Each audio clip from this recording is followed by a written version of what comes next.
દર્શક મિત્રો, હું છું ભાસ્કર અક્ષિતા. તમે જોઈ રહ્યા છો લોકસામના ન્યૂઝ. તો જોઈએ આજના સમાચાર. અમદાવાદથી અમારા રિપોર્ટર સંજીવ રાજપૂત સાથે. લોકસંગીત ફ્યુઝન અને આધુનિકતાનો સુંદર સમન્વય એટલે વારસો 3.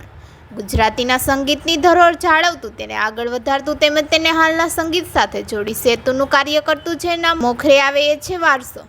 પ્રિયા સરૈયાના સપના અને મહેનતનું ફળ એટલે વારસો. આરંભથી જ વારસો થકી ગુજરાતી સંગીતનો મિજાજ બદલાય તેમ લાગે છે.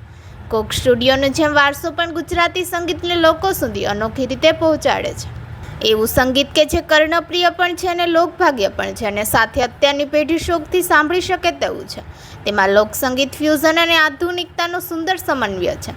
વારસોની બંને સિઝનની સ્મારક સફળતા બાદ પ્રિયા સરૈયાએ વારસો 3નું લોન્ચ કરવામાં આવ્યું હતું. આ પ્રસંગે પ્રિયા સરૈયા, ગીતાબેન રબારી, ભાવનાબેન લાબડિયા, કીર્તિ સાગઠિયા, અઘોરી મ્યુઝિક ક્રૂ, જે ડીપ અને હાર્ડ ડી, જય માવાણી ઉપસ્થિત રહ્યા હતા. તો એવી રીતે આવ્યો જેમ કે જે અમારું ગીત છે ગણપતિનું, અને શંકર મહાદેવન જેવો અવાજ ગણપતિ ગીત ગાય એટલે સ્વયં શંકર ગણપતિ બેસાડે વારસો માટે એવો વિચાર હતો અને એ સાક્ષાત્કાર થયો અને આવતીકાલે એ ગીત રિલીઝ થવા જઈ રહ્યું છે.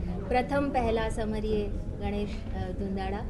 તો આપ સૌને વિનંતી, પ્લીઝ એને જોજો અને ખૂબ પ્રેમ આપજો. મેડમ, વારસોમાં શું કન્ટેન્ટ રહેશે આપણા ગુજરાતી વારસોનું, એટલે કેવી રીતે તમે એનું પ્રેઝન્ટેશન કરશો ઇન ફ્યુચર અને પ્રેઝન્ટ? બહુ લાઉડલી જે રીતે આપણે સિઝન 1 અને સિઝન 2 જે રીતે આપણે ગુજરાતી ફોક મ્યુઝિકને ની સાથે નવા શબ્દો, નવા કોમ્પોઝિશનની સાથે આપણે જોડીને કંઈક નવું પ્રસ્તુત કરતા હોઈએ છીએ, એ જ રીતે સિઝન 3માં પણ ફોક મ્યુઝિકની સાથે નવા કોમ્પોઝિશન અને નવું મ્યુઝિક અને ઓરિજિનલ સોંગ્સને પણ આપણે પ્રમોટ કરી રહ્યા છે.